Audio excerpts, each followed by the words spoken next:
Now on Coast TV News. New information regarding the Jeffery Epstein case. You're making a very big thing over something that's not a big thing. Ghislaine Maxwell meeting with the Department of Justice officials. A teenage swimmer dead at Assateague Island National Seashore. This comes after a string of deadly incidents in Delmarva water. Tracking the threat for severe storms Sunday afternoon with some damaging winds and flash flooding. The latest timing next. This is Coast TV News at 11. Good evening, I'm Brandon Ferguson. Welcome to Coast TV News at 11. We begin tonight with new information on the Jeffery Epstein case. Epstein's co-conspirator, Ghislaine Maxwell's meeting with the Department of Justice officials. And those developments are largely overshadowing President Trump's visit to Scotland and his latest efforts to strike trade deals. NBC's Kelly O'Donnell shows us the latest. Escaping the extreme heat of Washington, political and otherwise, for this 5-day private visit to Scotland. President Trump on the tee at one of his family-owned golf courses. But European officials are ready to meet, including UK Prime Minister Keir Starmer. And tomorrow, the EU president, who's working toward a tariff deal for her 27-nation bloc. With the European Union, I think we have a good 50-50 chance. That's a lot. But deflecting on the controversy around the Jeffrey Epstein files. You're making a very big thing over something that's not a big thing. However, a senior administration official says the Justice Department granted limited immunity to Epstein co-conspirator Ghislaine Maxwell, allowing her to answer 2 days of DOJ questions without risk of additional prosecution. Maxwell is serving a 20-year sentence for sex trafficking. People on his client list may be outed in the coming days. I can't wait for that. That was conservative podcaster Dan Bongino before he became the FBI's deputy director.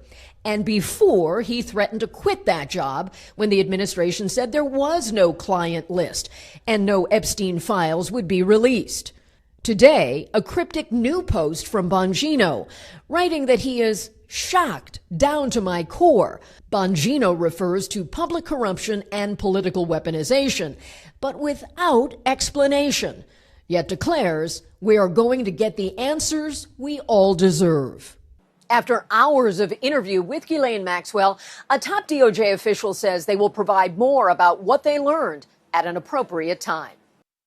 Delaware Senator Chris Coons responded to the Epstein case in a recent interview on MSNBC, saying in part, quote, "I think releasing the client documents that President Trump promised and Attorney General Pam Bondi said she was reviewing makes sense," unquote. A repeat child sex abuser in Talbot County has been sentenced. Kevin Manning was convicted of 10 counts between 2 separate cases. Prosecutors say he abused a 3-year-old and harassed and intimidated the child's mother. A judge gave Manning 41 years behind bars with all but 18 years suspended. He will be required to register as a Tier 3 sex offender with a lifetime of supervision. The 34-year-old was previously convicted for the sexual assault of a 7-year-old in 2016. On your screen now is the area where the National Park Service say a 18-year-old swimmer was pulled from the water before dying. Authorities say this all happened just 2 days ago on July 24th at the Assateague Island National Seashore, where 2 swimmers were in distress. One was rescued, but the second was unconscious when pulled from the ocean. The National Park Service says CPR was performed on the beach, and the teen was then taken to a hospital where he was later pronounced dead. This happened about 150 yards south of the lifeguard area. Authorities urge beachgoers to stay close to the shore and be cautious of changing water conditions. For a full article on this right now, you can head to CoastTV.com. The District 20 special election is right around the corner, and on your screen right now is a map of District 20. The area covers Milton and parts of Lewis, as well as Harbison and Georgetown. And as this election is right around the corner, with that in mind, yesterday the Delaware State Chamber of Commerce, along with multiple local chambers, came together to host a candidate forum. Coast TV News reporter Emma Aiken shows us what took place at that forum yesterday. The candidates were separately What's your solution to obtaining asked the same 10 business-related questions. Do you support addressing? Berry says she's in favor of slowly increasing minimum wage over time so it doesn't hurt businesses. When it comes to taxes, she was more non-committal and says the state needs to reevaluate in the face of budget cuts. Voter Jackie Armstrong is a Berry supporter and sees a through line from her education background and a fiscal future. We cannot have individuals who are not educated, who are not paid well, who are not able to take care of their basic needs. That serves business. I'm able to buy, I'm able to support because I'm not worried about my children, I'm not worried about their health care, I'm not worried about how they're being taught and taught expansively about things. Miller, on the other hand, says she's against raising taxes, she's against raising the minimum wage, and when it comes to the business of growth, she wants to look at more mixed housing options, things like condos and townhomes. As for voter Cliff Geisler, he's just ready to see a little more red in the legislature. When I came down here, there was a fairly equal division, I thought, among Democratic and Republican politicians, and it has drifted steadily leftward, in my opinion. I'd like to see it go back a little further to the center, and that's why I voted for the Republican. With a key seat open in Dover, this battle over business extends all the way to the ballot box. In Sussex County, Emma Aiken, Coast TV News. Early voting is happening for this special election. You can do that from 7 a.m. to 7 p.m. on July 28th and the 29th. And from the 30th to August 3rd, early voting runs from 11 a.m. to 7 p.m., all at the Lewis Elementary School and Mariner Middle School in Milton. Election Day is August 5th, with polls open from 7 a.m. to 8 p.m. And to find your polling place, you can visit ivote.de.gov. And this is a special election, meaning we are halfway through the current legislative session. And now, as of yesterday, both of these women are running in the 2026 election as well. On your screen now is Democratic candidate Alana Berry filing yesterday morning. Republican candidate Nikki Miller already filed for the 2026 election last month. And there is a third candidate in the 2026 race, Democratic candidate Ruby Schaefer, who filed to run earlier in July. And this brings us to our Coast TV poll. We want to know what matters most to you in this special election. Let's take a look at our updated results from last night at 11 so far. A majority, 66%, saying candidate integrity, with only 19% saying stance on growth. And if you haven't voted yet, you still can at coasttv.com, or you can visit our mobile app right now. And it was a beautiful morning this morning at Cape Penelope State Park, as you can see on your screen now. Lots of families and people enjoying the sand there and the beautiful waves crashing ashore. And we're now going to take a live look into the state's capital, into Dover, and bring in our first alert meteorologist, Chris Mastrobuono. Good evening, Chris. Good evening, Brandon. Yeah, it wasn't too bad of a day. Not as oppressive as where we were at yesterday when we were, dealing with 105, 110 heat indices. We made it to 86 today in Georgetown, 89 in Salisbury. Felt like 100 at times. We saw more in the way of sunshine across the southwest portion of the peninsula. We had more in the way of cloud cover with that east wind. Also, the east wind has brought some wildfire smoke from Canada across portions of the peninsula, primarily across New Jersey, Philly on points northward, where there is moderate to unsensitive air quality in those areas. Now, this won't be a big issue for us because what's going to happen is southwesterly winds are going to kick in and push any of this smoke to the northeast. Current satellite and radar shows clear skies across the area. We do have a complex of storms, severe at this moment, pushing through central Pennsylvania. These are all pushing to the east. Can't rule out a spotty shower or storm through the overnight, where we're going to be primarily dry and quite muggy. Now, we are tracking the threat of a few isolated severe storms tomorrow afternoon. Those storms could bring some damaging winds, as well as the threat of some localized flash flooding. And then we're going to crank the heat right back up early next week, especially as we get into Tuesday and Wednesday. Could see heat indices once again 105 to 110, but some big time relief is coming late next week.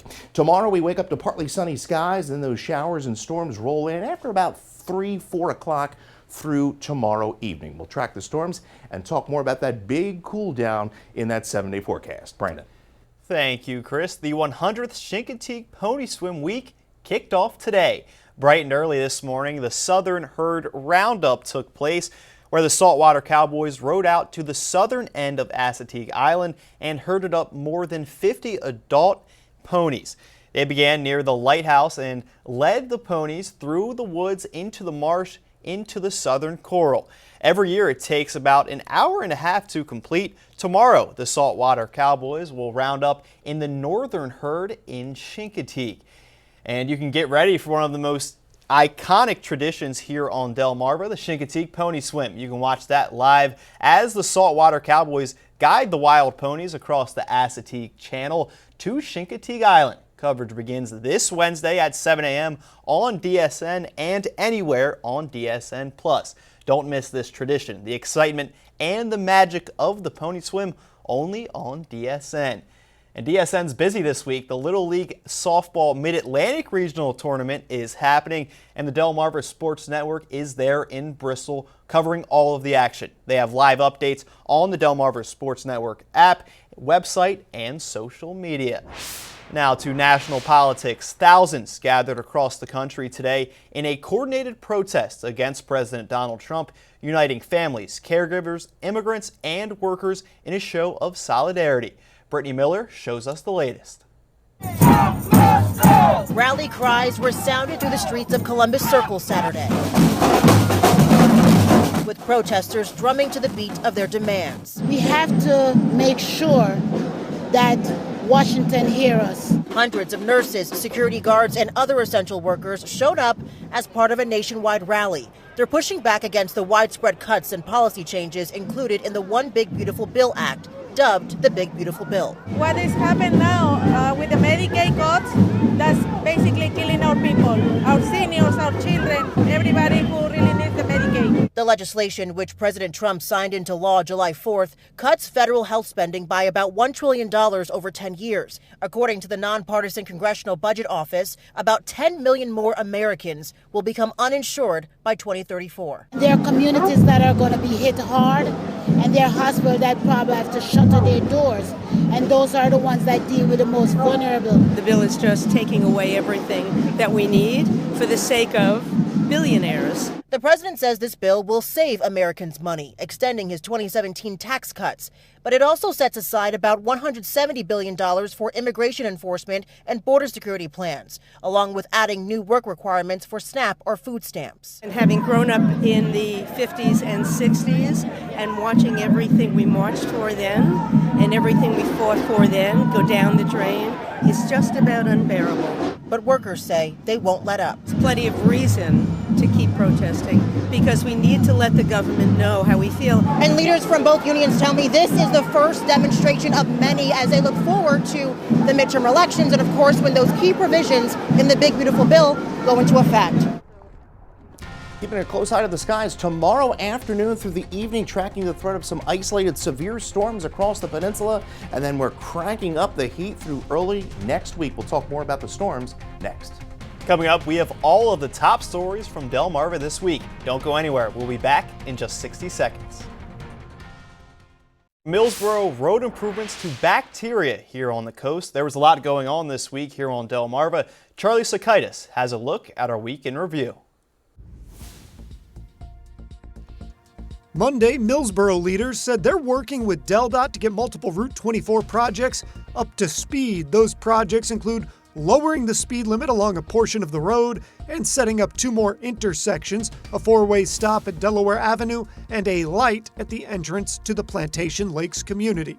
Tuesday, Ocean City voters took to the polls and ultimately rebuked new rules for some short-term rentals in the area by a slim 34-vote margin. Rules that mandated a 5-day minimum length of stay in those areas were overturned. Wednesday, a bummer for beachgoers as bacteria forced a water advisory to be issued. DENREC and Lewis Beach Patrol saying water testing showed high levels of fecal indicator bacteria, which can come from various natural and human sources like pet waste, trash, and boats, with heavy rain and stormwater also playing a part. Thursday, early voting opened up for the District 20 special election. It is the seat vacated by Representatives Stell Parker Selby, Democrat Alana Berry, and Republican Nikki Miller facing off against one another. For voting times and locations, you can find more on CoastTV.com. And Friday, Coast TV covered the plight of the homeless during intense summer heat waves. The Shepherd's Office in Georgetown provides food, water, and resources, but Jim Martin with the organization says it's life or death for some people. It was recently announced that a woman passed away behind the Domino's in Georgetown. For all your Coast TV news coverage, go check out CoastTV.com. For your week in review, I'm Charlie Sakaitis. Coming up, U.S. Olympics teams to ban trans women athletes after a new policy in place after an executive order. Well, it'll be a sticky, steamy start to our Sunday as you make your way out to brunch. Partly sunny skies on our way to the upper 80s, and then we are watching the threat of a few isolated severe storms by the afternoon. I'll have the latest timing on those storms when Coast TV News at 11 continues. Well, a good old-fashioned summer night in Ocean City. Hard to believe this time next week it's going to be August. Where is the summer going, right? As we take a live look into Ocean City, 78 degrees, so not too bad today as far as the humidity is concerned. We've had that east wind, so that's kind of suppressed the heat indices a little bit. Still quite muggy out there with the heat, with the dew points in the 70s. You can see temperatures right now pretty uniform with that east-southeast wind. Temperature 74 in Rehoboth, 76 in Lewis, and we are at 77 in Seaford. So there's that wind more out of the southeast, and that's kind of helped bring some clouds in play earlier today. And you can see those dew points right now in the lower 70s. Humidity, unfortunately, not going anywhere anytime soon. As I mentioned earlier, we were dealing with some moderate air quality, all thanks to some Canadian wildfire smoke that's made its way down to our way. This is going to be lifting northeast as the winds shift more out of the southwest overnight and into the day tomorrow. We have a complex of storms, pretty good complex of storms at this hour. Severe storms, central Pennsylvania. This complex is moving to the east. We may see a brief shower or storm overnight as this warm front lifts through. Nothing all that widespread, primarily dry and a muggy night, and then we wake up tomorrow, partly sunny skies, very humid as we fall to around 74 with that east-southeast wind. So rain chances tomorrow, scattered to widespread, and then as we go into Monday through Wednesday, pretty much non-existent, and then a cold front's going to be pushing through on Thursday. So highs tomorrow along the coast, lower to mid-80s, upper 80s through Ocean City and Chicotee with those afternoon storms. Storm Prediction Center maintaining that marginal risk. 1 out of 5 could see a damaging wind threat. Also the threat of some localized flash flooding. You could see this marginal risk and even a slight risk from Kent County on through Philly. Now you see those storms breaking out after about 4 o'clock. Some heavy storms, Seaford through Georgetown, Milton, and those sliding southeast into Dewey Beach and Rehoboth by around 5 o'clock. Potent storm there around Delmar around 5:30, and then that system pushes into Ocean City by around 6:30, and then we may see another little impulse of storms between about 8 and 10, and then we dry things out through Monday as the sunny skies and the heat returns for Monday. We're back into the lower 90s, and unfortunately it gets worse from there on out as far as the heat indices are concerned. Feeling like 100 on Monday in Selbyville, 101 in Delmar. Heat index Tuesday anywhere between about 100 to 102. Worst day looks like Wednesday, 108 could be seeing those heat indices. 21 days so far above 90 in Georgetown, 27 we had last year. The average is 27, the record 57 back in 2010. We're going to be adding to that this week as we see those temperatures go well into the 90s by Wednesday and looking hot and good for the 100th Chicotee Pony Swim, 90 degrees. There's the front pushing through Thursday. Behind the front, refreshing Canadian air. Look at that. We drop below average August 1st through the 5th. So once we get past Wednesday, we see some storms Thursday, Friday, and then some big time relief. Look at that temperature next Saturday, 82 degrees. Thank you, Chris. Transgender athletes will not be allowed to represent the U.S. at the Olympics. The U.S. Olympic and Paralympic Committee updated its athletic safety policy. The update does not specifically mention transgender athletes. Instead, it says its policy will comply with Executive Order 14,201. That's the measure where President Donald Trump issued in February, known as the Keeping Men Out of Women's Sports Executive Order. The committee says as a federally chartered organization, it is obligated to comply with federal expectations. President Trump signed a long-anticipated executive order on college sports on Thursday. The order prohibits third-party pay-for-play payment to college athletes. However, the order does not does allow endorsement deals. The order also states that revenue sharing agreements between athletes and schools should be done in a way that preserves women's and non-revenue sports. While the order sets out the administration's policies, it did not lay out a specific enforcement mechanism. Coming up, the largest Tidal Health campus. The company breaking ground in a new facility coming to Millsboro. More healthcare is coming to Sussex County after Tidal Health broke ground yesterday in Millsboro for the over 150,000 square feet campus that will go at the intersection of Route 113 and Route 20 in Millsboro. And renderings on your screen now is what you will see in just over a year and a half. The campus will feature 3 buildings in total when completed and will offer 12 total services. Stephen Leonard is the CEO and president of Tidal Health. He says this facility will have a big impact on health care in the county. It will have a significantly more primary care providers, but as well, there's a whole host of specialists that will be on this campus as well. So you might not have to travel to one of the more concentrated urban areas on the shore. And it is important to note that this is an outpatient-only campus. That means there are no overnight beds for patients. Tidal Health says construction on the second building on the campus is scheduled to begin in the next 8 to 12 months, and the third building is still in the planning phase. And we will continue to follow this story for more details as they're released. And after the break here on Coast TV News at 11, as we take a live look into a busy Ocean City boardwalk, we have a final look at your forecast. Well, we're tracking an unsettled end to our weekend. Temperatures along the coast tomorrow, mid-80s with those showers and storms rolling in the afternoon. I think inland eastern shore, we touch upper 80s to around the lower 90s and feeling like 100 at times.